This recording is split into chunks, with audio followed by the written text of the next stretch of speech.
Welcome to the first S academy. তোমাদের সামনে কি নিয়ে এসেছি সেটা তোমরা থাম্বনেলে দেখতে পেয়ে গেছো।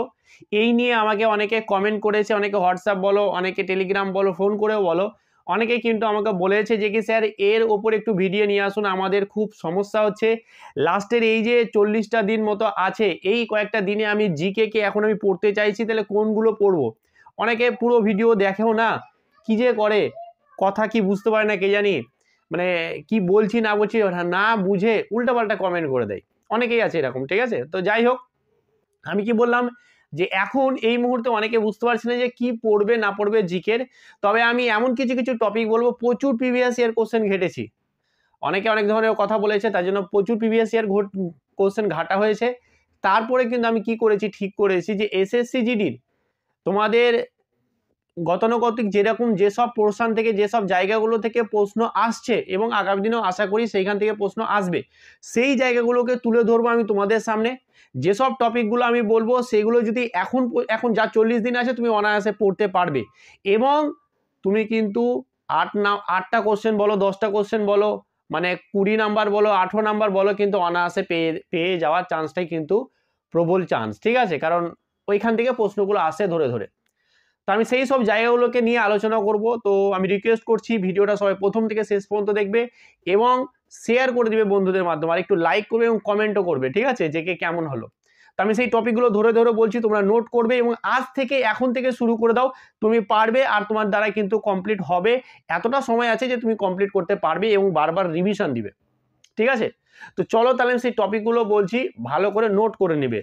দেখো, আর আমি এটা যা বলছি এর থেকে আর কম করা যাবে না, কম করলে তার কিছু পাওয়াই যাবে না, এরকম একটা ব্যাপার। ঠিক আছে, চলো দেখো, আমি একটার পর একটা টপিকগুলো বলবো, ভালো করে খাতায় নোট করে নিবে। প্রথমে যদি আমরা যাই, দেখো প্রথমে যদি আমরা যাই, সেটা হচ্ছে যে কি ফান্ডামেন্টাল রাইটস, সেটা হচ্ছে যে কি মৌলিক অধিকার। কি বললাম? মৌলিক অধিকার, ভালো করে বুঝবে, মৌলিক অধিকার। তারপরে কি আছে? 2 নম্বরে আছে ফান্ডামেন্টাল ডিউটিস, যেটা হচ্ছে মৌলিক কর্তব্য। ঠিক আছে, মৌলিক কর্তব্য। ঠিক আছে, এরপরে যদি আমরা যাই, এটা হয়ে গেল আমাদের, আমরা যেটা বলছি এক এক করে সব রকম বলবো, কয়েকটা টপিক হবে, সেই টপিকগুলো সবকটা আমি লিখে দেবো। ঠিক আছে, এটা হয়ে গেল। এরপরে আসে আমাদের এমার্জেন্সি।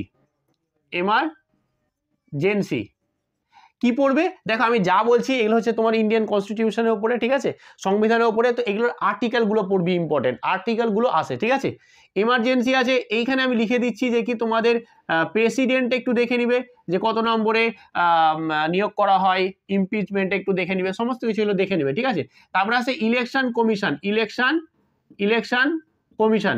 ঠিক আছে, ইলেকশন কমিশনটা দেখবে।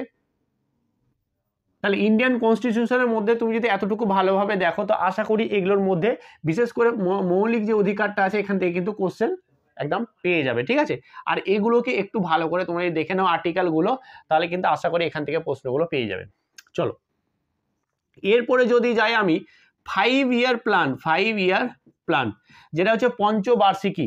ঠিক আছে, পঞ্চবার্ষিকীর এর উপরে কিন্তু প্রশ্ন আসছে, খুব ভালো করে পড়বে। ঠিক আছে, এটা ইকোনমিক্সের। ঠিক আছে, আমি বারবার বাংলা তো বলে দিছি যে 5 ইয়ার প্ল্যান বা পঞ্চবার্ষিকী। ঠিক আছে, পঞ্চবার্ষিকী পরিকল্পনা। তারপরে আসছে কি, যেটা আছে যে ব্যাংকিং সিস্টেম। ঠিক আছে, ব্যাংকিং সিস্টেম, যেটা ব্যাংক নিয়ে আমাদের ইকোনমিক্সের পার্ট একটা, যে কোন বছরে কোন ব্যাংকটা জাতীয়করণ করা হয়েছে, আরবিআই কবে আমাদের জাতীয়করণ হয়েছে, ঠিক আছে, কবে প্রতিষ্ঠিত হয়েছে, এইসব আমাদের ভারতের প্রথম ব্যাংক, ভারতের প্রথম ব্যাংক, এরকম অনেক প্রশ্ন আছে, সেগুলো একটু দেখে নিবে। ঠিক আছে, চলো তাহলে আমাদের এটা হয়ে গেল। এরপরে যদি আমরা বলি, তাহলে আমরা যদি বলি ইতিহাসের ক্ষেত্রে বলি, তাহলে বারবার আমি বলেছিলাম আর এখনো বলছি, বেশি কিছু পড়বে না আমাদের। 1857 সাল থেকে 1947 সাল, মানে ইন্ডিয়ান ন্যাশনাল মুভমেন্ট, এতটুকু যেটা বলছে ইন্ডিয়ান ন্যাশনাল মুভমেন্ট, 1857 থেকে 1947-এর মধ্যে যত কিছু ইম্পর্টেন্ট যে ঘটনাগুলো আছে সেগুলোকে তোমাকে ভালো করে মনোযোগ সহকারে কিন্তু পড়তে হবে, বারবার রিভিশন করতে হবে। ঠিক আছে, চলো এটা হয়ে গেল।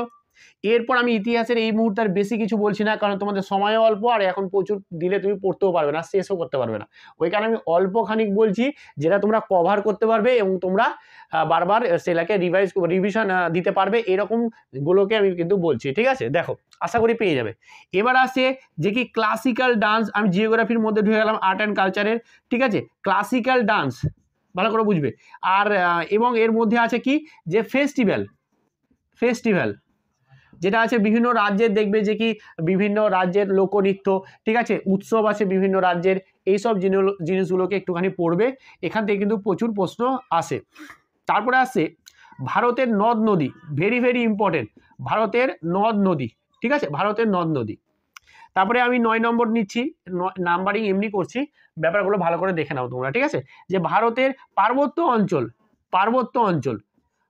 অঞ্চল কেন বলছি, কারণ দেখবে যে বিভিন্ন পর্বতগুলো দিয়ে দেয় এবং পর্বতের উচ্চতম শৃঙ্গগুলো দিয়ে দেয়, যে এই পর্বতের কোনটা দক্ষিণ ভারতের সর্বোচ্চ শৃঙ্গ। ঠিক আছে, তারপরে আরাবল্লী সর্বোচ্চ শৃঙ্গ, এরকম প্রশ্ন দিয়ে দিবে। ঠিক আছে, যে মাউন্ট এভারেস্ট হিমালয়ের সর্বোচ্চ শৃঙ্গ, তো এইরকম দিয়ে দিতে পারে। ঠিক আছে, তো ওইগুলোকে তোমরা কিন্তু এখানে ভারতের নদ নদী এবং পার্বত্য অঞ্চল এগুলো পড়বে।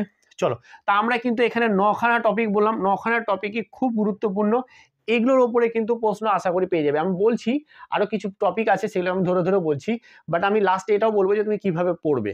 ঠিক আছে, একটুখানি বলে দেবো, ধৈর্য সহকারে একটা ভিডিও দেখে নাও, এদিক ওদিক হাজার ভিডিও না দেখে একটা দেখে নাও, তাহলে পুরো কনসেপ্টটা ক্লিয়ার হয়ে যাবে। এবার দেখো, এবার আসছে এই মুহূর্তে আরেকটা জিনিস কাজ করবে, যে PYQ SSC জিডির তুমি বেশি কিছু আমি এই মুহূর্তে বলছি না, 2024 সালের শুধু প্রিভিয়াস ইয়ার কোশ্চেনগুলো দেখবে এবং অপশানগুলোকে ভালো করে দেখবে। ওই অপশানগুলো যেগুলো থাকছে না, 4টা অপশান থাকছে, সেই 4টা অপশানের ওপরেও কিন্তু কোশ্চেনগুলোকে ভালো করে কি করবে, পড়বে। ঠিক আছে, বাস এতটুকুই করো, আর কিছু করার দরকার। আর যদি কারেন্ট অ্যাফেয়ার্স খুব পড়তে ইচ্ছা করে বা মনে হয় যে কারেন্ট অ্যাফেয়ার্স আমি পড়বো, তাহলে আমি বলবো যে কারেন্ট যেটা যেমন অলিম্পিক্স, এটা কিন্তু অলিম্পিকটা এবারে যেহেতু আমাদের হয়েছে 2024-এ, অলিম্পিক্সের ওপরে একটুখানি পড়ে নিবে, ওখান থেকে আশা করে একটা দুটো কোশ্চেন পেয়ে যেতে পারো। বাট তুমি যদি পড়তে চাও তাহলে দেখবে অনেক ভিডিও কারেন্ট অ্যাফেয়ার্সের মান্থলি দিয়ে দিবে, তোমার পুরো ইয়ারেরও অনেক আছে ভিডিও, এরকম পেয়ে যাবে, তোমরা সেখান থেকে একটু দেখতে পারো। বাট তুমি যদি এগুলো বলতে পারো, তাহলে এগুলোর মধ্যে তুমি ভালো করে দেখো। অপশান কেন বললাম, কারণ এই অপশানগুলোকে তোমাকে দেখতে হবে। ধরো আমি কথাই বলছি যে তরাইনের প্রথম যুদ্ধ কখন হয়েছিল, অপশান ছিল, অপশানে হয়েছে 1191 অ্যান্সার হলো, কিন্তু পরবর্তী যে আরও যে 3টে অপশান আছে, সেই অপশানগুলো দিয়ে কি কোশ্চেন হতে পারে একটু যদি ধরে পড়তে পারো না, তাহলে কিন্তু অনায়াসে কিন্তু মানে 8টা 9টা 10টার মতো কোশ্চেন পেয়ে যাবে। ঠিক আছে, তো এই হচ্ছে আমাদের টপিক। এই কটা টপিকে আমি আপাতত বলছিলাম, বেশি টপিক বলছি না, কারণ বেশি টপিক পড়ার মতন এই মুহূর্তে কিন্তু সময় তোমাদের নেই, তাই বেশি টপিক বলছি না। এই ছিল টপিক, আর টপিক বলছি না। বাট কিভাবে পড়বে এই মুহূর্তে, আমাকে কিভাবে পড়া উচিত স্যার, এটা নিয়ে অনেকে প্রশ্ন করেছিল, তো আমি ভালো করে বলছি, যেটা ভালো করে একটু শুনে নাও। ঠিক আছে, দেখো যেহেতু আমার হাতে সময় কম, আমি ধরে নিচ্ছি যে কি 40 দিন হাতে আছে আমার। দেখো আমি একটু স্ট্র্যাটেজিটাও বলি তোমাদের। দেখো ধরো আমার 40 দিন আছে, আমি 40 দিনে কিভাবে এগুলোকে কভার করব। প্রথমত কথা হচ্ছে যে কি তোমাকে একটু পড়াশোনা কিন্তু বেশি করতে হবে, উপায় নেই। তোমাকে মিনিমাম জিকের জন্য 2 থেকে 3 ঘন্টা এখন পড়তে হবে, মিনিমাম। এটা তুমি বেশি পড়লে আরো ভালো, কিন্তু মিনিমাম 2 থেকে 3 ঘন্টা তোমাকে সময় দিতেই হবে এনিহাউ। তুমি কি করবে, কিভাবে পড়াশোনা করবে ভালো করে বোঝো। দেখো প্রথমত কথা হচ্ছে যে এই যে আমি যে টপিকগুলো বললাম, 9খানা টপিক, এই টপিকগুলোকে ধরে ধরে তোমার কাছে যে বই থাকুক না কেন জিকের, তোমার কাছে যে কোনো বই থাকুক না কেন, তাতে কোনো ম্যাটার করে না, তাতে কিছু ব্যাপার করে না যে আমার কাছে ভালো বই নেই, খারাপ বই নেই, সব ভালো বই। ঠিক আছে, বই কোনো রকম খারাপ ভালো হতে পারে না। ঠিক আছে, ওটা কোনো ব্যাপার নেই, তোমার কাছে যা বই আছে তুমি সেই বইটাকে ভালোভাবে খালি দেখে নেবে, যাতে ভুল চুকি না দেখা। সমস্ত বইয়ে না একটু একটু ভুল থাকে, এরকম না যে কোনো বই একদম নিখুঁত, ওরকম না, কিছু সব বইয়ে একটু না একটু কিছু ভুল থেকেই থাকে। ঠিক আছে, তো একটু সাবধানে পড়ে একটু দেখে নেবে, সন্দেহ লাগলে একটু দেখে নেবে। ঠিক আছে, ব্যাপারটা হচ্ছে এটাই। এবার তুমি এই যে টপিকগুলোকে কি করবে, যে তুমি একটা করে টপিক ধরো, সেই একটা টপিককে তুমি টার্গেট দাও যে আমি আজকে এটাকে 2 দিনের মধ্যে শেষ করে দেবো। দেখো 9টা টপিক বলেছি, এখানে আরও আছে একটুখানি। ধরো আমি যদি বলে দিই প্রত্যেকটাকে তুমি 2 দিন করে সময় দাও, তাহলে কিন্তু ম্যাক্সিমাম 18 থেকে 20 দিন, ম্যাক্সিমাম 25 দিনের মধ্যে তুমি কমপ্লিট করতে পারবে। বাট সেই টার্গেটটাকে তুমি কেমনভাবে নিচ্ছ তার উপরে ডিপেন্ড করছে।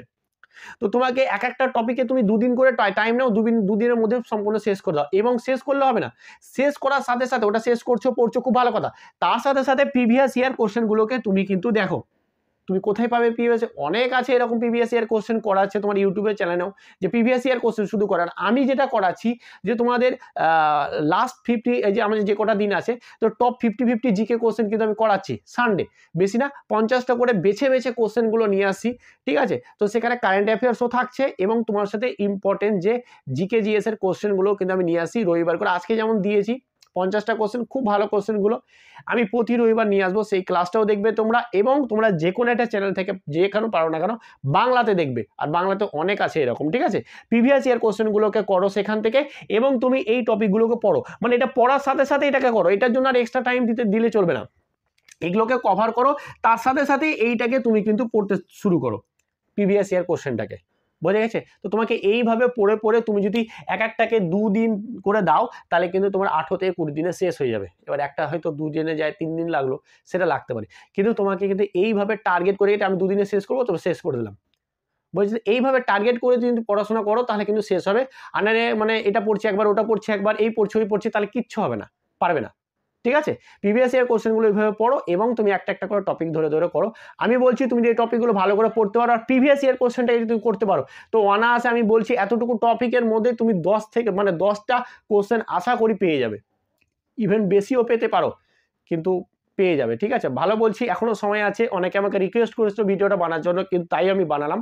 তো আশা করি তোমরা কমেন্ট করবে একটুখানি ভিডিওটা পেয়ে তোমরা কতটা খুশি, এবং তার সাথে সাথে একটু ভিডিওটা সবাই একটু লাইক করবে, একটু কমেন্ট করবে, তার সাথে একটু শেয়ার করে দেবে, ঠিক আছে? আর নতুন হয়ে থাকলে চ্যানেলটাকে সাবস্ক্রাইব করবে। চলো আজকে এখানেই, ভালো থেকো, ভালোভাবে পড়াশোনা করো, যে কটা দিন আছে এই কটা দিনেও পড়াশোনা করে অনেকেই কিন্তু সাকসেস মানে পেয়ে গেছে, সাকসেসফুল এখন হয়ে গেছে, ঠিক আছে? তো অনেকেই এরকম আছে এখনো পর্যন্ত, ঠিক আছে? তো তুমিও চাইলে পারবে, বা সেই যে আমার যে ইচ্ছা শক্তিটা, উইল পাওয়ারটা তোমার মধ্যে কতটা আছে সেটা ডিপেন্ড করছে তোমার পড়াশোনার উপরে।